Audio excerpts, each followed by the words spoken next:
In 2019, English cricket stood at the top of the world, champions across formats, fearless, innovative, and seemingly unstoppable. Push for two, they've got to go. It's got throws, got to go to the keeper's end. He's got it. England have won the World Cup by the barest of margins.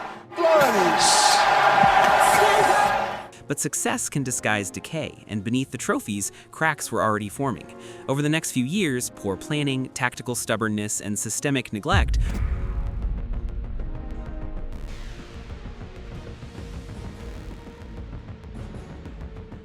would slowly unravel one of cricket's most powerful teams.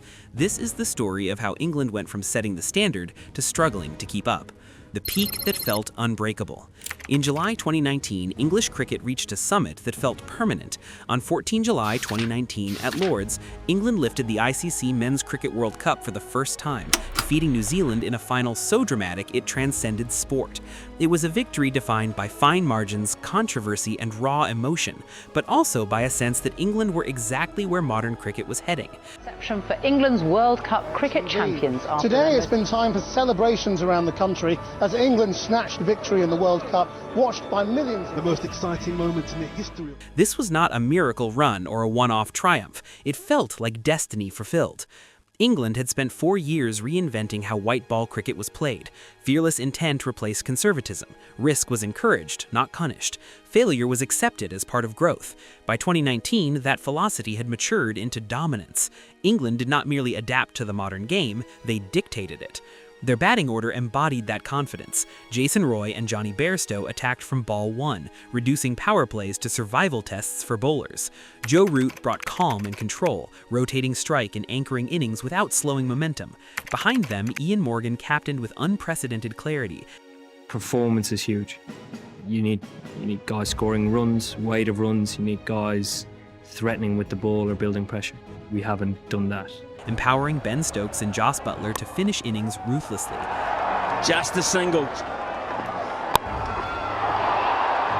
Gap, is it? England didn't build totals, they overwhelmed opponents psychologically.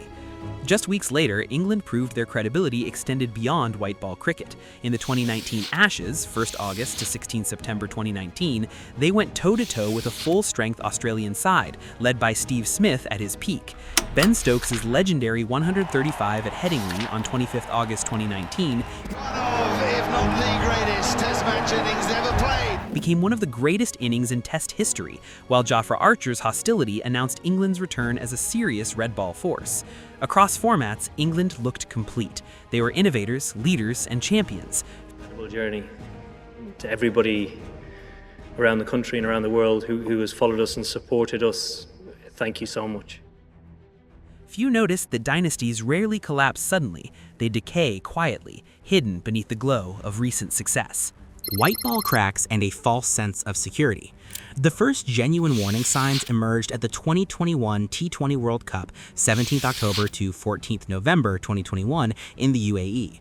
On the surface, England looked dominant. They crushed the West Indies for 55 on 23rd October, dismantled Bangladesh on 27th October, and chased down 125 against Australia on 30th October in barely 12 overs. The results reinforced a comforting belief that England's system was still superior. But beneath the scorecards, subtle changes were unfolding. The bowling attack lacked penetration at the death. Pace options were thinner. Adil Rashid, once England's trump card, appeared out of rhythm. England's margin for error had narrowed, even if results disguised it.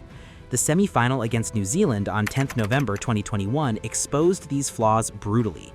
Defending 166 in Abu Dhabi, England lost control entirely in the final phase. Will it go for four? It does. Mitchell does it for New Zealand. Daryl Mitchell and Kane Williamson dismantled England's bowling with calculated aggression, chasing the target with an over to spare. The intimidation factor that once defined England had evaporated. England bounced back by winning the 2022 T20 World Cup in Australia, lifting the trophy on 13th November 2022. But this was a title built on resilience, not dominance. A rain-affected loss to Ireland on 26th October revealed indecision. A nervy chase against Sri Lanka on 5th November required a slow, grinding innings from Ben Stokes, a far cry from England's former explosiveness. Their record-breaking semi-final win over India on 10th November 2022 felt surreal rather than systemic. Alex Hales And that's a clean strike. Very clean. Jos Buttler played the innings of their lives. That's through. Cross boundary for Jos Buttler.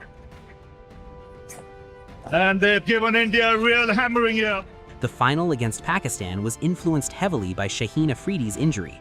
Shaheen Shah Afridi took a quite magnificent catch in the deep. The bad news is that he seems to have injured himself, whether it's the knee that he injured.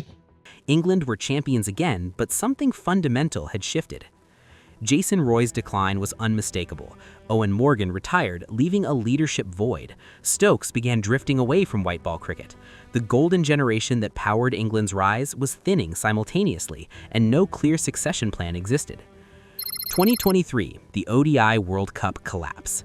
If England's decline had been gradual until now, the 2023 ICC Men's Cricket World Cup, 6 October to 19th November 2023, made it impossible to ignore. Defending champions arrived in India with confidence and left dismantled. On opening night at Ahmedabad on 5th October, England posted 282 against New Zealand. It should have been competitive. Instead, Devon Conway and Rachin Ravindra chased the total without losing a wicket, finishing the match in just 36.2 overs. England's bowlers looked powerless, lacking both control and menace. The humiliation deepened. South Africa smashed 399 for 7 at Mumbai on 21st October before bowling England out for 170. Sri Lanka routed them at Bengaluru on 26th October, dismissing England for 186 and winning with nearly 25 overs to spare. Each defeat followed the same pattern: soft batting collapses, ineffective middle overs, and tactical confusion. The most symbolic loss came against Afghanistan on 15th October 2023 in Delhi. Bowled out for 215 on a surface near 300, England lost to a team that had barely beaten major nations in World Cup history. It was not an upset, it was exposure. England finished 7th, winning just 3 matches. Their opening partnerships collapsed statistically. Their middle over economy ballooned. Their strike rates regressed to pre-2015 levels. Confidence, identity, and clarity vanished. Behind the scenes, structural neglect played a central role. The ECB's prioritization of the 100 hollowed out England's 50-over ecosystem. The domestic one-day cup became an afterthought. Bilateral ODI preparation was minimal. England arrived undercooked in a format they once ruled. While England stagnated, others evolved. India perfected balance. Afghanistan built a world-class spin attack. New Zealand refreshed fearlessly. England alone stood still. Red ball rot before Bazball. England's red ball decline did not begin with Bazball. It was years in the making. The 2021 India tour was the first technical warning.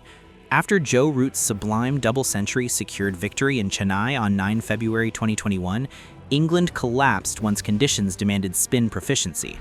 Across the remaining tests, England were bowled out for 134, 164, 112, and 81.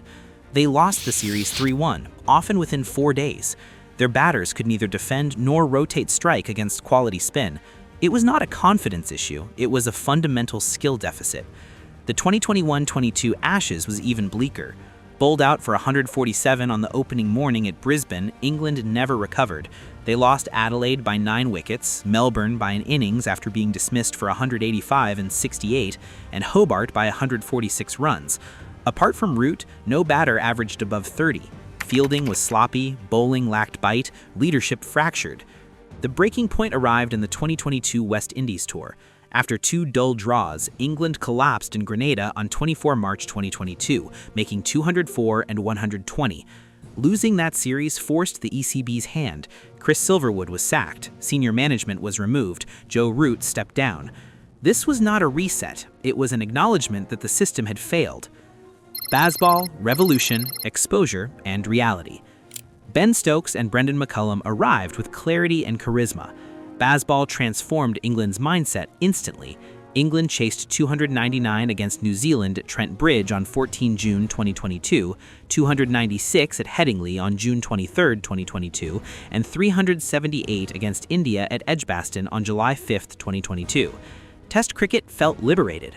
But those wins occurred on flat surfaces that rewarded aggression. The first crack appeared at Lord's on 17 August 2022, where South Africa bowled England out for 165 and 149, winning inside 3 days. When pace, bounce, and discipline were required, England folded. India's 2024 tour dismantled Bazball entirely. After winning at Hyderabad on 28 January 2024, England collapsed repeatedly as pitches turned. Losses by 106 runs, 434 runs, 5 wickets, and an innings followed. Bazball had no defensive layer, no contingency plan. Pakistan repeated the pattern later in 2024.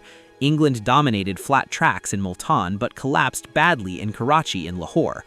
Australia exposed it definitively in 2025 as England attacked Mitchell Starc and Pat Cummins recklessly on lively surfaces at Perth and Brisbane.